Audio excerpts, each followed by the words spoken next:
সাহেব উনি মুজিব কোড লাগিয়ে টক শোতে এসে বলছেন আমি সেক্টর কমান্ডার বীর উত্তম এবং বীর শ্রেষ্ঠদের সাথে আলোচনা করে এখানে এসেছি। বীর শ্রেষ্ঠরা বীর উত্তমরা তারা বলেছে তারা এই সব ছাত্র জনতার আন্দোলনের সাথে একমত। তারা দেশ স্বাধীন করেছে, মুক্তিযোদ্ধার কোনো কোঠার জন্য করে নাই। তাদের ছেলেমেয়ের কোনো সহযোগিতা তারা চায় না। একমাত্র দেশ স্বাধীন করেছে, বাংলাদেশ স্বাধীন করেছে, বাংলাদেশ স্বাধীন করেছে, বাংলাদেশ স্বাধীনতা আনার জন্য তারা কোনো ফ্যাসিলিটি চায় না। মাননীয় প্রধানমন্ত্রী বলবো আপনি কাদের কোঠার জন্য তাহলে মায়া কান্না করেন? আপনার যত ভুয়া মুক্তিযোদ্ধা আছে এই সকল ভুয়া মুক্তিযোদ্ধার সন্তানেরা যারা এখন ছাত্রলীগের আপনার বাহিনী হিসেবে কাজ করছে তাদের পৃষ্ঠপোষকতা করার জন্য, তাদের চাকরি দেওয়ার জন্য আপনার এই মায়া কান্না। সংগ্রামী সাথী বন্ধুগণ, আপনারা জানেন মাননীয় প্রধানমন্ত্রী উনি কথায় কথায় রাজাকারের বাচ্চা বলে গালি দেয়। আমরা ওনাকে জানিয়ে দিতে চাই উনার মুখে এ কথা শুভ পায় না। উনি ঘোষিত রাজাকারের সাথে আত্মীয়তা করেছে। ওনার দলের সেক্রেটারি ওবায়দুল কাদেরের বাবা কুখ্যাত রাজাকার ছিল। ওনার বিয়ে বিখ্যাত রাজাকার ছিল। ওনার রাজাকারের তালিকা যখন প্রকাশিত হয়েছে ওনার দলের ম্যাক্সিমাম লোক প্রকাশিত যেই রাজাকারের তালিকা প্রকাশ করা হয়েছে তার অর্ধেকই হল আওয়ামী লীগের ভিতর বিদ্যমান।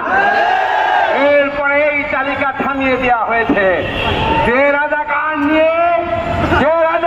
নিয়ে সংসদ চালাচ্ছে, যে রাজাকারের বাচ্চা নিয়ে দলীয় প্রধান করেছে, সেই লোক কিভাবে কথায় কথায় বাংলাদেশে আপামর জনগণকে রাজাকার বলে গালি দেয়। 2 লক্ষ লোক এই দেশে যুদ্ধ করেছে, বাকি 16 লক্ষ প্রায় 17 লক্ষ লোক সবাই কি আমরা রাজাকার ছিলাম? আমার পরিবারে 3 জন মুক্তিযোদ্ধা ছিল। আমরা কোনো মুক্তিযোদ্ধার সহযোগিতা নেই। কেউ আমার মামার চাচারা মুক্তিযোদ্ধার সার্টিফিকেট পর্যন্ত নেয় নাই। অথবা হাজারো মুক্তিযোদ্ধা তারা দেশ স্বাধীনের জন্য করেছিল।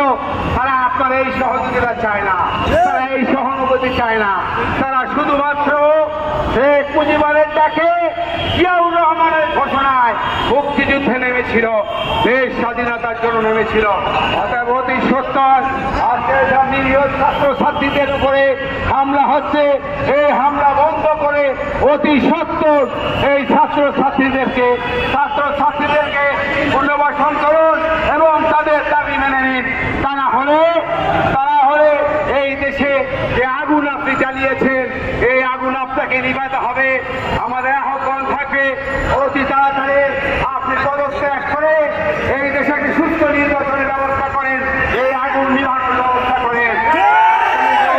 পুলিশ ভাইদের বলবো আপনারা যেভাবে আবু সাইদকে সামনে থেকে গুলি করে হত্যা করেছেন এটা কোনো মানুষের কাজ নয়।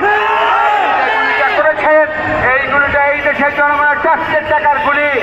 আপনার বাচ্চার দেহ হাত ডুবায় এই দেশের জনগণের ট্যাক্সের টাকায় আহার হয়। অতএব আপনি কোনো অবস্থাতেই এভাবে কোনোভাবে সাধারণ মানুষের উপরে আপনি আক্রমণ করতে পারেন না।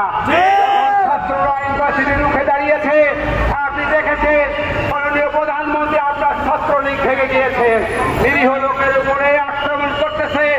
229 প্লাটুন বিজিবি আপনি নিয়োগ দিয়েছেন আপনার ছাত্রলীগকে রক্ষা করার জন্য। এই বিজিবি এই আনসার আজকে সাধারণ নিরীহ জনগণের উপর আক্রমণ করছে। অতি সত্তরটা বন্ধ করেন। তা না হলে বিভিন্ন জায়গায় আমাদের মিছিল আসার পথে আক্রমণ হচ্ছে। আমি হুঁশিয়ার করে দিতে চাই ছাত্রলীগকে বন্ধ করা হিসেবে আক্রমণ। তা না হলে পালাবার পথ পাওয়া না। আর কত তোমাদের কেউ জুডিশিয়ালি হাত দেয় নাই। কিভাবে দেখেছেন মেয়েদের পিটিয়ে রক্তাক্ত করছে প্রধানমন্ত্রী শেখ মুজিবুর রহমানের কন্যা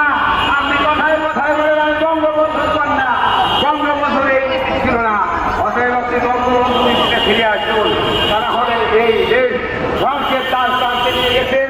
দিল্লির পরামর্শে আগে দেশ চালাবেন না। সবাইকে আন্তরিক ধন্যবাদ জানিয়ে আজকের এই আলোচনা সবাই এখানে শেষ করছি। আগামীতে যে নির্দেশনা আসবেন সদা সর্বদাই প্রস্তুত থাকবেন। রাষ্ট্র দূতাবাস হলো সেখানে চলে আসবেন। কারণ এই